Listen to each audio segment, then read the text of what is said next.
प्रिय छात्रों, नमस्कार। मैं डॉक्टर अरुण कुमार देशमुख, प्रबंध शास्त्र संस्थान काशी हिंदू विश्वविद्यालय वाराणसी से आपके लिए लेकर आए हैं dynamics of business environment and legal framework. व्यवसायिक पर्यावरण और कानूनी ढांचे की गतिशीलता की इस पाठ्य चर्चा के क्रम में जिस विषय में अब हम प्रवेश करने जा रहे हैं, वह मॉड्यूल मुख्य रूप से दो बिंदुओं पर प्रकाश डालता है। पहला दो अधिनियम, पहला सेल ऑफ गुड्स एक्ट और दूसरा पार्टनरशिप एक्ट। एक एक करके हम इनके गहराइयों को समझेंगे और समझने का प्रयास करेंगे कि किस प्रकार ये जो अधिनियम है वे व्यवसायिक गतिविधि को प्रभावित करते हैं और इसका ज्ञान व्यवसाय प्रशासन के छात्रों के लिए क्यों और कितना आवश्यक है। इसी क्रम में आज जिन बिंदुओं पर हम प्रकाश डालेंगे इस व्याख्यान में, उसमें पहले कवर हम करेंगे सेल ऑफ गुड्स एक्ट।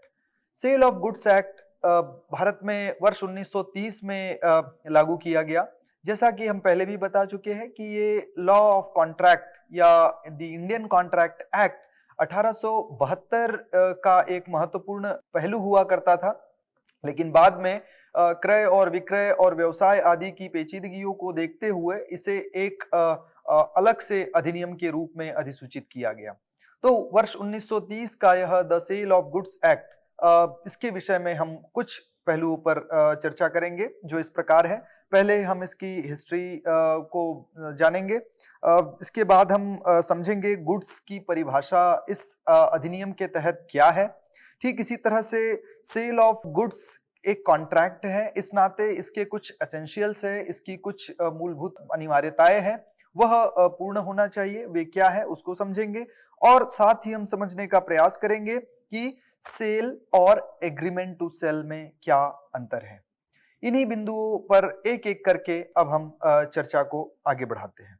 इससे पहले कि हम किसी भी बिंदु पर पहुंचे, इस महत्वपूर्ण अधिनियम के महत्व को समझने और समझाने के लिए एक केस आपके समक्ष लाए हैं कि इसका ज्ञान क्यों आवश्यक है। बहुत छोटी छोटी बातें होती है, किंतु जब हम व्यवसाय प्रशासन में जाते हैं तो हम बहुधा उनको समझ नहीं पाते हैं कि इस पर किस तरह की कानूनी वैधानिक स्थिति बन सकती है। तो उदाहरण के लिए यहाँ पर एक केस आपके समक्ष रखा जा रहा है जिसमें कि ए एक पार्टी है जो सहमति देते हैं अपनी कार को बी को देने के लिए, बेचने के लिए 90,000 रुपए में। ये उसकी कीमत जो निर्धारित हुई वह 90,000 है और जो विक्रेता है वह ए है और क्रेता बी है। ये सेलर है और ये बायर है। ये बायर जो है वो कार डीलर भी है, इसका पेशा है कार डीलर का। अच्छा, अब बात ये होती है कि इसके बदले केवल ये 90,000 दे करके कार नहीं ले रहा, इसके बदले वह एक नई कार भी ले रहा है। ये कार इस कार डीलर बी को बेच रहा है। ए एक कार डीलर, एक विक्रेता है जो अपनी पुरानी कार बी को बेच रहा है और ये एक कार डीलर है, जैसा कि आप इस केस में देख पा रहे हैं। अब ये कार डीलर को इसने 90,000 रुपए में ये पुरानी कार बेची और इसके बदले एक नई कार ए ने खरीदी। अब निश्चित रूप से 90,000 रुपए में कोई नई कार तो आएगी नहीं, तो जो अंतर था कीमत का उसको ए ने बी को कैश में पे किया। अब प्रश्न ये उठता है कि यदि कोई आपसे व्यवसाय प्रशासन के विद्यार्थी होने के नाते यदि आपसे पूछे कि क्या यह एक वैलिड कॉन्ट्रैक्ट ऑफ सेल है, तो संभवतः यदि इस एक्ट का ज्ञान आपको नहीं है, इस अधिनियम का ज्ञान आपको नहीं है, तो हो सकता है आपकी एक तुक्का आप लगाए या एक गेस आप करें, वाइल्ड गेस करें, अंदाजा लगाए कि हो भी सकता है, नहीं भी हो सकता है तो क्या होगा, नहीं हो सकता तो क्या होगा। एक अनुमान ही आप लगा सकते हैं, लेकिन इसका सटीक उत्तर पाने के लिए हमारे लिए आवश्यक है कि हम इस एक्ट को समझे, इसकी बारीकियों को समझे और इस तरह की जो समस्याएं हमारे व्यक्तिगत जीवन में आ सकती है अथवा हमारे व्यावसायिक जीवन में आ सकती है, उनका समाधान प्राप्त कर सके। तो अब इसका उत्तर खोजने का प्रयास करेंगे।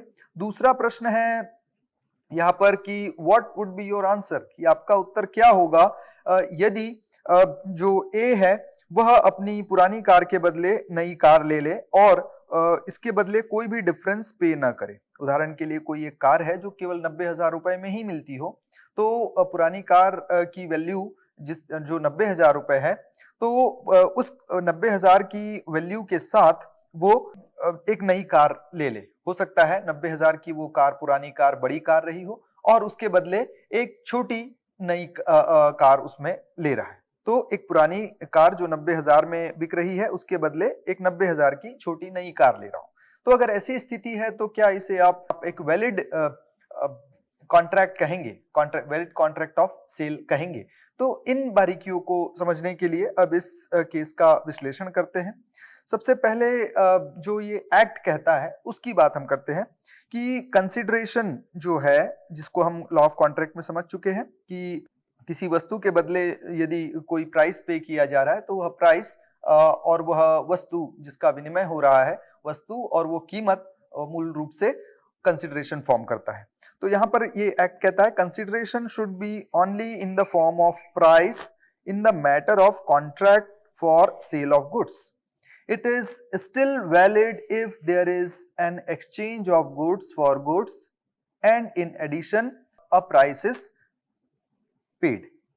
तो ये दोनों चीजें हैं, इस वजह से हम कहते हैं कि जो पहला केस है जो हमने पढ़ा कि जिसमें ए ने बी को पुरानी कार बेची और 90,000 उसकी कीमत आकी गई थी और उसके एवज में जो डिफरेंस अमाउंट था वह भी पे करते हुए उसने नई कार बी से खरीदी, जो कि एक कार डीलर था।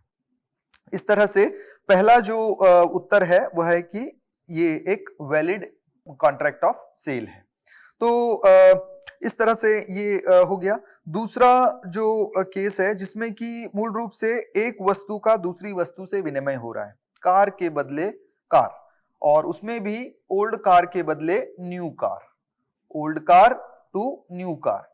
तो सेल ऑफ गुड्स एक्ट के तहत ये एक लिमिटेशन है कि बार्टर के जो ट्रांजैक्शन होते हैं, वस्तु विनिमय के जो ट्रांजैक्शन होते हैं, उसको sale of goods act valid नहीं मानता। तो ये इसका मूल विश्लेषण है जिसको हम समझ सकते हैं। अब इन्हीं सब बारीकियों को समझने के लिए आइए हम चलते हैं और सेल ऑफ गुड्स एक्ट क्या है और ये किस तरह से कार्य करता है उस पर हम संक्षिप्त चर्चा करेंगे। सबसे पहले इसका इतिहास जान ले। ये एक्ट जिसको the sale of goods act कहा जाता है, इसको वर्ष 1930 में इनैक्ट किया गया और इस एक्ट को बनाने में जिस एक्ट की बड़ी भूमिका रही वह है English sale of goods act 1893 का जो ये एक्ट था, ब्रिटिश एक्ट है, जिसको आधार बना करके इस एक्ट को बनाया गया और ये 1 जुलाई वर्ष 1930 में लागू हुआ।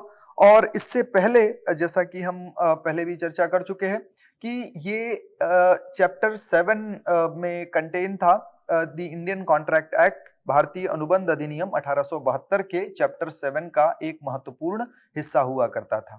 ठीक इसी तरह से ये जो एक्ट है ये समूचे भारत में एप्लीकेबल होता है।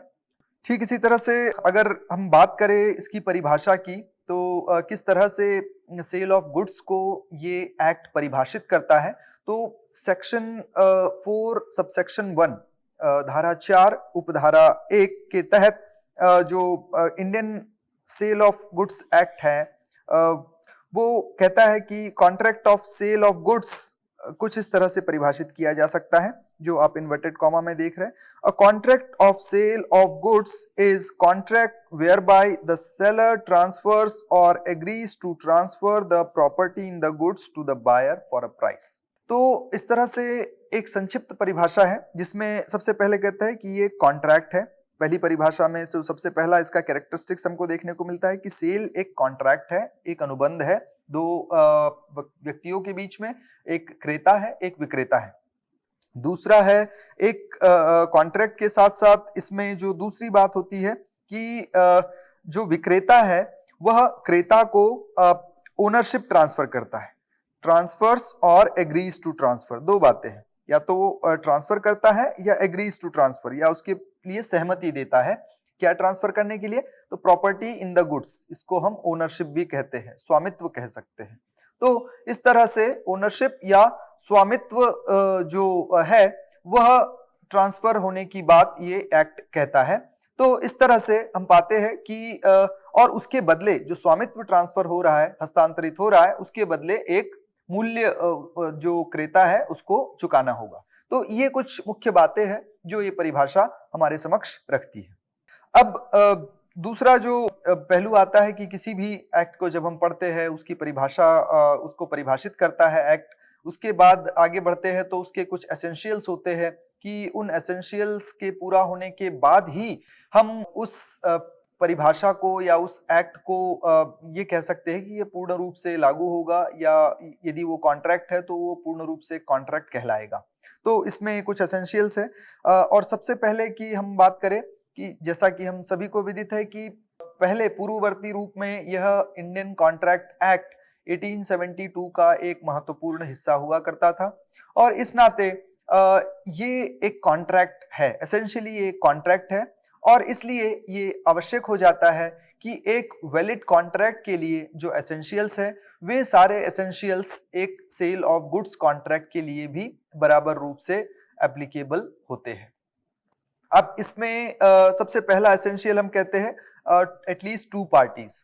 निश्चित रूप से जब हम किसी वस्तु का विनिमय करते हैं तो किसी वस्तु को हमें बेचना है तो हम स्वयं को ही क्रेता और स्वयं को ही विक्रेता बनाकर तो कार्य करेंगे नहीं, तो निश्चित रूप से एक व्यक्ति को क्रेता की जिम्मेदारी लेना होता है और दूसरे को विक्रेता की। तो ये जो क्रेता और विक्रेता है इनकी संख्या और अधिक भी हो सकती है, एक विक्रेता कई क्रेता या एक क्रेता कई विक्रेता, इस तरह की अनेक स्थितियां निर्मित हो सकती है, लेकिन मिनिमम जो रिक्वायरमेंट है वह है कि कम से कम दो पार्टीज का होना नितांत आवश्यक है, पहला। दूसरा इसका एसेंशियल है ट्रांसफर और agreement to transfer the ownership in the goods. तो जो हम कहते हैं ट्रांसफर करना अर्थात जो ओनरशिप है गुड्स की, ओनरशिप अर्थात स्वामित्व। तो यदि कोई गुड अगर मेरे पास है या कोई प्रोडक्ट मेरे पास है तो जब तक वह मेरे पास है इसका ये तात्पर्य है कि वह उस पे ओनरशिप मेरी है, और जैसे ही मैं किसी दूसरे व्यक्ति को देता हूं और उसके बदले कीमत लेता हूं तो उसका स्वामित्व दूसरे व्यक्ति को हस्तांतरित हो जाता है। तो इसमें दो बातें बनती है कि या तो मैंने ये कार्य त्वरित कर दिया, मैंने अपने उत्पाद को ग्राहक को दिया और उसके बदले उससे कीमत प्राप्त कर ली, ये आइडियल स्थिति है, आदर्श स्थिति है। तो इसको हम कहेंगे ओनरशिप विक्रेता से क्रेता को हस्तांतरित हो गई, ट्रांसफर हो गई। लेकिन वही दूसरी ओर हम पाते हैं कि व्यवसाय जगत में हमेशा ऐसा नहीं होता कि आप त्वरित जाए और त्वरित आपको उत्पाद मिल जाए और उत्पाद के बदले आप कीमत भी त्वरित ही दे दे। कई बार आप कुछ ऐसे गुड्स परचेस करते हैं जो हो सकता है कि अभी बने ही ना हो। उदाहरण के लिए आप एक आर्ट पीस लेने जा रहे हैं, एक मूर्ति लेने जा रहे हैं, स्टैचू, उसका ऑर्डर प्लेस करने जा रहे हैं। तो अब जब आप ऑर्डर प्लेस करने जाते हैं तो उसका निर्माण होगा, बनेगा, फिनिशिंग होगी, उसकी पेंटिंग होगी, तैयारी होगी, उसके बाद वह आपको देने के योग्य बनेगी। तो ये जो पूरी प्रक्रिया है, तो जब आप जाते हैं खरीदने के लिए उस समय वह रेडी नहीं थी, लेकिन कुछ समय बाद वह रेडी हुई। तो ये जो अंतराल है इसमें विक्रेता ने आपको वह मूर्ति देने का वायदा किया और कहा कि 15 दिन के भीतर आप ये मूर्ति यहां से ले जा सकते हैं, अथवा विक्रेता स्वयं उसको क्रेता को डिलीवरी देगा, कुछ भी हो सकता है। तो इस स्थिति में हम पाते हैं कि वहां पर एक एग्रीमेंट हुआ है दोनों के बीच में कि जो सेलर है वो बायर को 15 दिन बाद उसको देगा। तो इस तरह की जो स्थिति बनती है उसको हम कहते हैं एग्रीमेंट टू सेल। तो ये दोनों ही स्थितियों को ये एक्ट रिकॉग्नाइज करता है और इसको अपने स्कोप में सम्मिलित करता है। ठीक इसी तरह से तीसरा इसका एसेंशियल है the subject matter of the contract must necessarily be goods. The sale of immovable property is not covered under the act. बहुत क्लियरली ये बात कहता है कि जो भी है वह एक गुड्स होना चाहिए, जिसको हम हिंदी में माल कहते हैं, वह टेंजिबल हो मुख्य रूप से, उसकी यह बात करता है। तो इसमें इमूवेबल प्रॉपर्टी मुख्य रूप से जब हम गुड्स कहते हैं तो गुड्स को हम कहते हैं मूवेबल प्रॉपर्टी। मूवेबल अर्थात जो एक स्थान से दूसरे स्थान में मूव की जा सके या स्थानांतरित की जा सके। किंतु जो इमूवेबल प्रॉपर्टी है, उदाहरण के लिए भवन है, उदाहरण के लिए भूमि है, तो ये कुछ ऐसी प्रॉपर्टीज होती है जिसको एक स्थान से दूसरे स्थान पर नहीं ले जाया जा सकता, और ले भी जाया जाए तो उसका जो बेसिक कैरेक्टर है वो खत्म हो जाता है। यदि कभी किसी विशेष परिस्थिति में ऐसा हो भी गया तो उसका मूल कैरेक्टर खत्म हो जाता है, और इसीलिए इसको sale of goods act cover नहीं करता है। उदाहरण के लिए सेल ऑफ जो प्रॉपर्टी एक्ट है तो उसके लिए एक अलग प्रावधान है, सेल ऑफ गुड्स एक्ट में उसको कवर नहीं किया जाता। ठीक इसी तरह से जो कंसिडरेशन होता है सेल में, वह मुख्य रूप से प्राइस होता है और कीमत उसकी चुकानी होती है। ठीक इसी तरह से कॉन्ट्रैक्ट ऑफ सेल जो है वो ठीक इसी प्रकार जैसे कि कॉन्ट्रैक्ट होता है जिसको मौखिक या लिखित दोनों तरह से प्रवेश किया जा सकता है उस अनुबंध में, ठीक उसी तरह से ये जो कॉन्ट्रैक्ट ऑफ सेल है उसमें भी आप मौखिक शब्दों से या फिर अपने लिखित स्टेटमेंट के माध्यम से भी इसमें प्रवेश कर सकते हैं। अब जो अगला बिंदु है वह all other essentials of contract, जिसको हम बात कर चुके हैं। जो भी कॉन्ट्रैक्ट के एसेंशियल्स है वे सारे के सारे बिना एक्सप्लेन किए हम कहते हैं कि वो एक sale of contract of sale के भी एसेंशियल एलिमेंट्स कहे जाएं। अब प्रश्न उठता है कि ये गुड्स क्या है, इसकी परिभाषा को भी समझना नितांत आवश्यक है। इसको समझे बिना सेल ऑफ गुड्स एक्ट की समझ विकसित करना थोड़ा कठिन है, इसलिए हम पहले समझ लें कि गुड्स क्या होते हैं। तो जो गुड्स है सेल ऑफ गुड्स एक्ट के तहत, सेल ऑफ गुड्स एक्ट कहता है goods means every kind of movable property, ये ध्यान देने योग्य शब्द है, every kind of movable property and includes stock and shares, growing crop, grass, things attached to or forming part of land which are agreed to be severed before sale or under the contract of sale। तो इस परिभाषा को हम सरल शब्दों में समझे तो सबसे पहला है कि गुड्स एक विशेष प्रकार का मूवेबल प्रॉपर्टी है जो एक स्थान से दूसरे स्थान पर स्थानांतरित होता है। इसमें क्या क्या सम्मिलित हो सकता है, तो कहता है कि स्टॉक जो रहतिया होता है बिजनेस में वो, साथ ही साथ जो शेयर्स होते हैं जिनको हम अंश कहते हैं, अंश पूंजी के तौर पे रखते हैं। इसी तरह से उगती हुई फसल, जो घास होती है जमीन में उगी हुई, और इसी के साथ और भी जो दूसरी चीजें हैं जैसे खनिज रसायन आदि है, हम भूमि से खनन करके उसको निकालते हैं, वे सब भी फॉर्मिंग पार्ट ऑफ लैंड के पार्ट होते हैं। ठीक इसी तरह से रेत है, मिट्टी है, पत्थर है, ये सारे फॉर्मिंग पार्ट ऑफ लैंड की श्रेणी में आते हैं। तो ये सब गुड्स की श्रेणी में रखे जा सकते हैं, और ये सारे चीजों को मूवेबल प्रॉपर्टी मान करके ये एक्ट डील करता है। ठीक इसी तरह से कुछ एक्शनेबल क्लेम्स और जो मनी है मूल रूप से, अब ऐसे देखें तो जो करेंसी नोट्स है वह भी एक गुड्स की श्रेणी में कोई व्यक्ति कहे कि इसको रखा जा सकता है, लेकिन ये एक्ट कहता है कि उसको हम मनी की कोई भी सिक्का हो या फिर करेंसी नोट हो, उसको गुड्स की श्रेणी में नहीं रखा जा सकता क्योंकि वो मीडियम ऑफ एक्सचेंज। तो ये इसकी डेफिनेशन से बाहर है। ठीक इसी तरह से ऐसे गुड्स जिसमें जो कि मूवेबल प्रॉपर्टी है और एक्शनेबल क्लेम्स नहीं है या धन नहीं है, उदाहरण के लिए गुडविल हो सकती है किसी बिजनेस की, ख्याति जिसको हम कहते हैं, कॉपीराइट हो सकता है, ट्रेडमार्क हो सकते हैं, पेटेंट्स हो सकते हैं, इसमें पानी हो सकता है, गैस हो सकती है, इलेक्ट्रिसिटी हो सकती है। इन सब को हम गुड्स की श्रेणी में रखते हैं इस एक्ट के तहत। और यदि हम इसका एक क्विक एसिड टेस्ट करना चाहे कि प्रॉपर्टी मूवेबल प्रॉपर्टी कोई प्रॉपर्टी गुड्स है या नहीं है, तो इसके लिए प्रावधान है कि वो कहता है कि on shifting it's situation it does not lose its character and shall be movable, fall within the definition of goods। कि यदि इसकी स्थान को यदि बदल दिया जाए तो उसके कैरेक्टर में बदलाव नहीं आता, ऐसे इमूवेबल प्रॉपर्टी को हम गुड्स की श्रेणी में रख सकते हैं। अब गुड्स की परिभाषा को और समझ लेने के बाद इसके प्रकारों को समझना आवश्यक है, क्योंकि जो सेल ऑफ गुड्स के कुछ प्रावधान हैं उनको समझने के लिए इसके प्रकारों की जानकारी नितांत आवश्यक है। तो इस एक्ट के तहत तीन मुख्य प्रकार के गुड्स की बात होती है। पहला हम कहते हैं एग्जिस्टिंग गुड्स, दूसरा हम कहते हैं फ्यूचर गुड्स और तीसरा कंटिंजेंट गुड्स। तो ये 3 तरह के गुड्स है जिन पर यह एक्ट कार्य करता है, प्रकाश डालता है।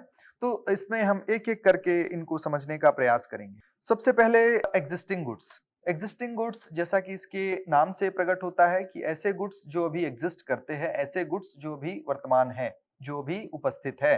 तो उदाहरण के लिए कोई भी ऐसा गुड जिसको कि कोई विक्रेता बेचने के लिए तत्पर है, वह जिसको ग्राहक भी देख पा रहा है और वह विक्रेता के पास भी उपलब्ध है। तो उपलब्ध होना और उसको देने के लिए तत्पर होना, सज्ज होना, दोनों बातें उसमें विद्यमान हैं। तो ऐसे गुड्स को हम एग्जिस्टिंग गुड्स की श्रेणी में रखते हैं। तो यहाँ पर जिस प्रकार इसका एक्सप्लेनेशन आप देख पा रहे हैं, physically in existence and which are in seller's ownership और पोजीशन एंड और पोजीशन। तो उस पर सेलर की ओनरशिप भी होनी चाहिए और उसका पोजीशन भी होना चाहिए। दो बातें होती है, ओनरशिप और पोजीशन।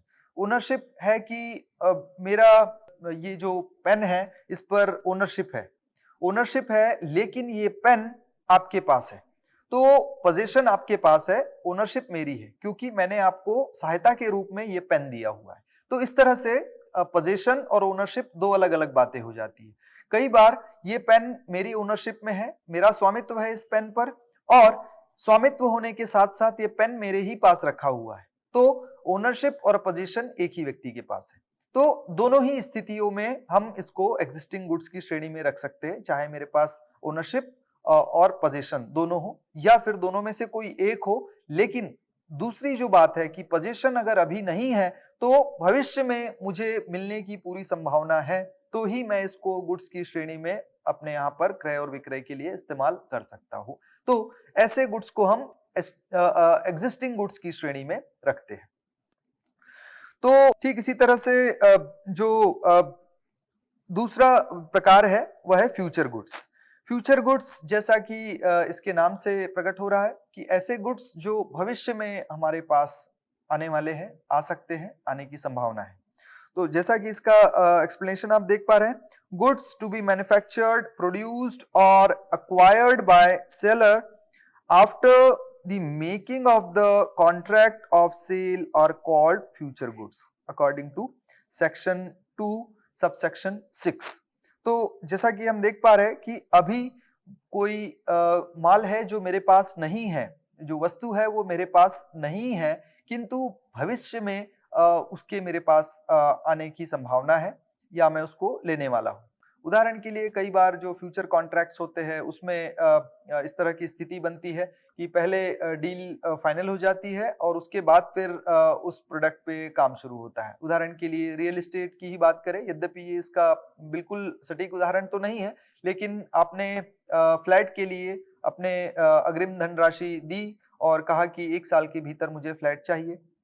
तो आपने दे दिया, लेकिन आपने जो इन्वेस्टमेंट किया वो फ्यूचर गुड्स में किया, वो आज उपस्थित नहीं है, घर आज नहीं बना है, लेकिन 1 साल बाद बन करके तैयार होगा। तो इस तरह की स्थितियों में भी गुड्स, इसी तरह से आप फर्नीचर की अगर बात करें तो आपने मॉड्यूलर फर्नीचर अगर अपने लिए बनवाना चाह रहे हैं तो आप एडवांस देते हैं और कुछ समय देते हैं विक्रेता को, वो उतने समय में उस फर्नीचर को बना के रेडी करता है और फिर आपको डिलीवर करता है। तो इस तरह के जो उदाहरण है वो फ्यूचर गुड्स की तरफ इशारा करते हैं। तो ये गुड्स जो होते हैं वो फ्यूचर गुड्स की श्रेणी में आते हैं। उदाहरण के लिए यहाँ पर आप समझ सकते हैं, जिसमें ए जो है सहमति देता है बी को कि जो भी उसकी गाय से नेक्स्ट ईयर उसकी गाय जो भी दूध देने वाली है, अगले वर्ष जो बिहाने वाली है और दूध देगी, तो वो सारा दूध वो बी को देगा, बी को बेचेगा। तो इस तरह का जो कॉन्ट्रैक्ट, इस तरह के जो कॉन्ट्रैक्ट होते हैं वो फ्यूचर कॉन्ट्रैक्ट होते हैं। ठीक इसी तरह से तीसरी जो श्रेणी है वो कंटिंजेंट गुड्स की श्रेणी है, जिसको हम कहते हैं कि ये भी एक विशेष प्रकार के फ्यूचर गुड्स हैं और जिनका एक्विजिशन जो है वो सेलर उसका एक्विजिशन करेगा, वो किसी न किसी कंटिंजेंसी पर निर्भर करता है। इस उदाहरण के माध्यम से हम समझ सकते हैं कि ए ने बी को सहमति दी कि एक रेयर पेंटिंग है जो कि वो बी को देगा, वो भी तब देगा जब इसके ओनर से वह पेंटिंग ए को मिल जाएगी।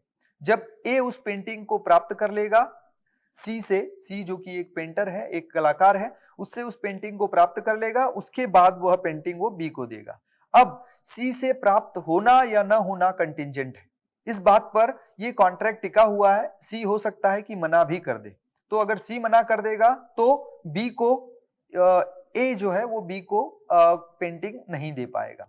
तो इस तरह के कॉन्ट्रैक्ट्स को कंटिंजेंट कॉन्ट्रैक्ट्स कहते हैं। और साथ ही साथ जो गुड्स है इसमें एक पेंटिंग है, जो एक कला का नमूना है जो कि ए बी को देना चाहता है, लेकिन वो कंटिंजेंट है कि जो कलाकार है वो अगर ए को देगा तभी बी को दे पाएगा। तो इस तरह के जो गुड्स है उनको हम कंटिंजेंट गुड्स की श्रेणी में रखते हैं। अब जो दो टर्म है, एक तो सेल और दूसरा एग्रीमेंट टू सेल। तो इसमें दो बातें हैं। यहाँ पर जो सेल में जो ट्रांसफर ऑफ ओनरशिप राइट होता है वो बायर को इमीडिएटली हो जाता है, क्योंकि सेल में सारी कंडीशंस जो थी वो फुलफिल हो गई। इस नाते अब जो ओनरशिप राइट है वो तुरंत बायर को ट्रांसफर हो जाता है। लेकिन जो एग्रीमेंट टू सेल है उसमें ओनरशिप राइट इमीडिएट ट्रांसफर नहीं होता। इसके मूलभूत अंतरों को हम समझ ले।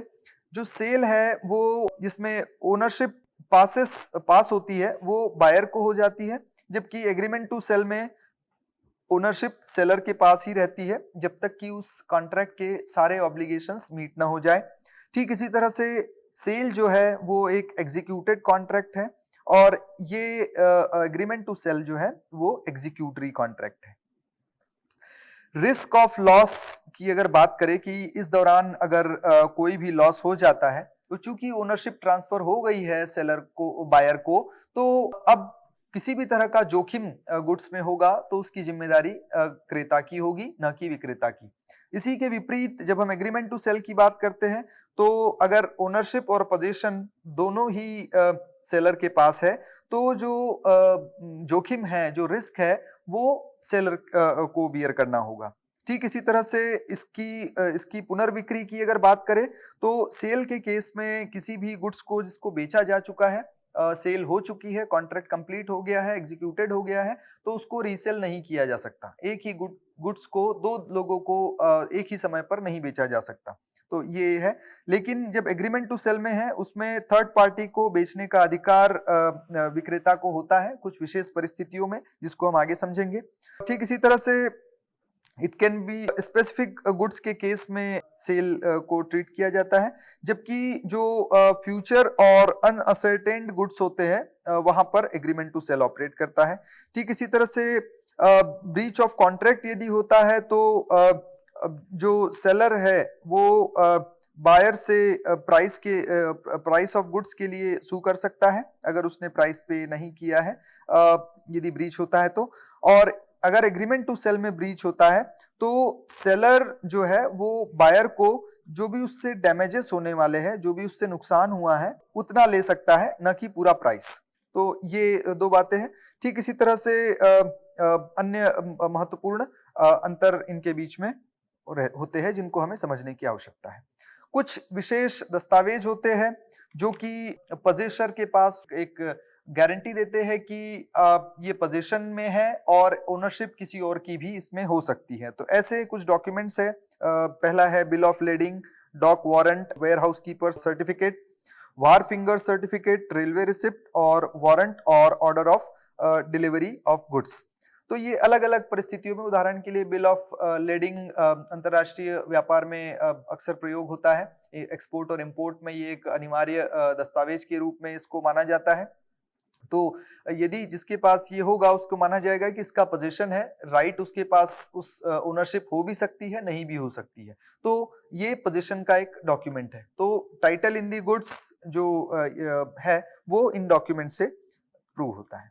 ठीक इसी तरह से एक छोटे केस से हम और समझने का प्रयास करेंगे जिससे कि हम अधिक स्पष्टता से इन सब बातों को समझ सके, जिसमें कि ए एक पार्टी है जिसने सहमति दी है बी को अपनी सारी फसल बेचने का, जो कि वर्ष 2027 में होने वाली है।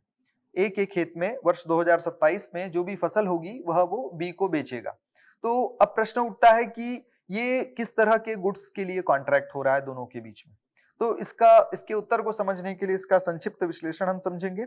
ये जो कॉन्ट्रैक्ट है ये वैलिड से कॉन्ट्रैक्ट ऑफ सेल है, लेकिन ये फ्यूचर गुड्स के लिए एक कॉन्ट्रैक्ट है जो कि वर्ष 2027 में होगी, उसके लिए एक कॉन्ट्रैक्ट है। तो यहाँ पर हम देख सकते हैं कि एक एग्रीमेंट टू सेल है, न कि एक कंप्लीट सेल। दूसरे केस में हम बात करते हैं, ए एक व्यक्ति है जो एक किसान है, वह बी को सहमति देता है कि उसे अगर अच्छी बारिश होगी तो अच्छी बारिश की वजह से जो मेरे खेत में अच्छे आम होंगे वह बी को बेचेगा। ए बी को सेल एग्रीमेंट में एंटर करते हैं और ए प्रॉमिस करता है कि वो जितने भी आम उसके खेत में होंगे वह बी को देगा, लेकिन तब देगा जब आगामी सीजन में अच्छी बारिश होगी। तब बारिश का होना या न होना एक कंटिजेंसी है, इसलिए हम इस तरह के कॉन्ट्रैक्ट को एग्रीमेंट टू सेल वाला कॉन्ट्रैक्ट कहते हैं। और जो मैंगो का दिया जाना या न दिया जाना कंटिजेंट है बारिश के होने पर, तो इसको हम फ्यूचर गुड्स या कंटिजेंट गुड्स की श्रेणी में रख सकते हैं।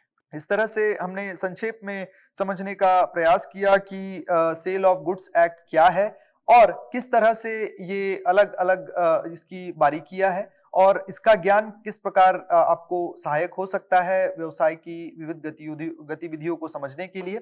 इसी के साथ हम अपनी बात को यही समाप्त करते हैं। धैर्यपूर्वक श्रवण के लिए आप सभी का बहुत बहुत धन्यवाद।